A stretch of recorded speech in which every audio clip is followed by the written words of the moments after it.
पैर में झुनझुनी होती है ना, कभी सोचा है ये अंगूठे से ही क्यों शुरू होती है? हाथ से क्यों नहीं, कमर से क्यों नहीं, घुटने से क्यों नहीं? और अगर पैर की झुनझुनी अंगूठे से शुरू होकर धीरे धीरे ऊपर बढ़ रही है तो ये सिर्फ थकान नहीं, ये नर्व डैमेज का पहला सिग्नल हो सकता है।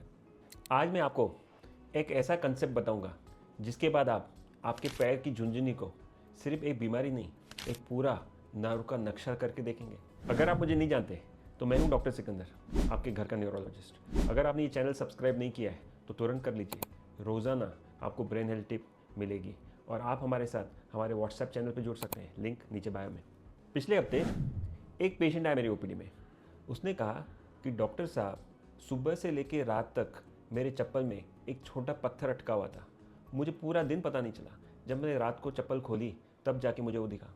अब समझो, पत्थर छोटी बात है, लेकिन पूरा दिन पाँव में रहने के बाद भी पाँव को महसूस ना होना ये छोटी बात नहीं है। घर वालों का जवाब रेडी था, कैल्शियम की कमी होगी, उम्र का असर है, ब्लड सर्कुलेशन स्लो हो गया होगा। तो ध्यान से सुनो, हर झुनझुनी कम कैल्शियम की वजह से नहीं होती और हर सुनापन कम सर्कुलेशन की वजह से नहीं होता। कभी कभी ये आपके नर्व की आवाज़ हो सकती है।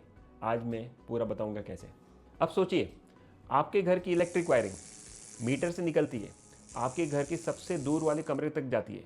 वोल्टेज अगर कम हुआ तो सबसे पहले कौन सा बल्ब डिम होता है? सबसे दूर वाला।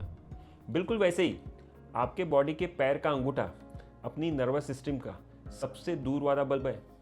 और जब धीरे धीरे नर्व पे स्ट्रेस या प्रेशर आना शुरू होता है तो सबसे पहले वहीं का सिग्नल जाता है। इसलिए झुनझुनी आपके पैर के अंगूठे से शुरू होती है, फिर तलवे पे आती है, फिर एड़ी पे आती है, फिर धीरे धीरे ऊपर बढ़ती है। बिल्कुल वैसे ही जैसे आप कोई मौजा पहन रहे हो। न्यूरोलॉजी में हम इसे कहते हैं स्टॉकिंग पैटर्न। इसलिए मैं हमारे सभी पेशेंट्स को बोलता हूँ, अगर आपको झुनझुनी फील हो तो आप सिर्फ उसको फील मत कीजिए, आप उसका मैप बनाइए।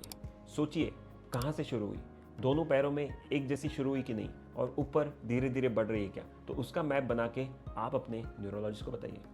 और एक बात, जब आप डॉक्टर को बोलते हो कि झुनझुनी हो रही है तो डॉक्टर सिर्फ झुनझुनी नहीं सुनता, वो उसके पीछे की कहानी सुनता है। कहीं सुनापन तो नहीं, कहीं जलन तो नहीं, कहीं बैलेंस तो नहीं बिगड़ रहा, कहीं कमजोरी तो नहीं आ रही। क्योंकि कई बार झुनझुनी पहला चैप्टर हो सकती है पूरे बुक की। अब सबसे बड़ा सवाल, ये झुनझुनी होती क्यों है? मैं आपको 20 कारण नहीं बताऊंगा, सिर्फ ये 4 अकाउंट्स याद रखिए। पहला, शुगर अकाउंट। डायबिटीज़ और प्री डायबिटीज़ दोनों में धीरे धीरे नसों पर असर आ सकता है। दूसरा, विटामिन अकाउंट। विटामिन B12 की कमी, कभी थायराइड, कभी किडनी का प्रॉब्लम, ये सब नर्व्स को डैमेज कर सकते हैं। तीसरा, टॉक्सिन यानी अल्कोहल। यंग एडल्ट्स में सबसे कॉमन रीज़न जो मैं देखता हूँ ओपीडी में वो अल्कोहल रहता है। चौथा, प्रेशर। कभी कभी प्रॉब्लम नर्व के अंदर नहीं रहती, प्रेशर की वजह से कभी कभी नर्व डैमेज होती है, जैसे स्पाइन का प्रॉब्लम या लोकल नर्व कॉम्प्रेशन। इसलिए हर झुनझुनी का इलाज एक जैसा नहीं होता।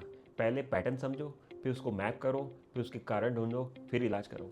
अब एक बहुत इंपॉर्टेंट बात, कुछ झुनझुनी रूटीन हो सकती है, लेकिन कुछ झुनझुनी ऐसी होती है जहां हमें अर्जेंटली डॉक्टर को कंसल्ट करना चाहिए। जैसे अगर झुनझुनी अचानक हो जाए, अगर झुनझुनी के साथ पैर में कमजोरी आ जाए, अगर झुनझुनी के साथ पैर में घाव हो जाए, तो इसमें आप वेट मत कीजिए।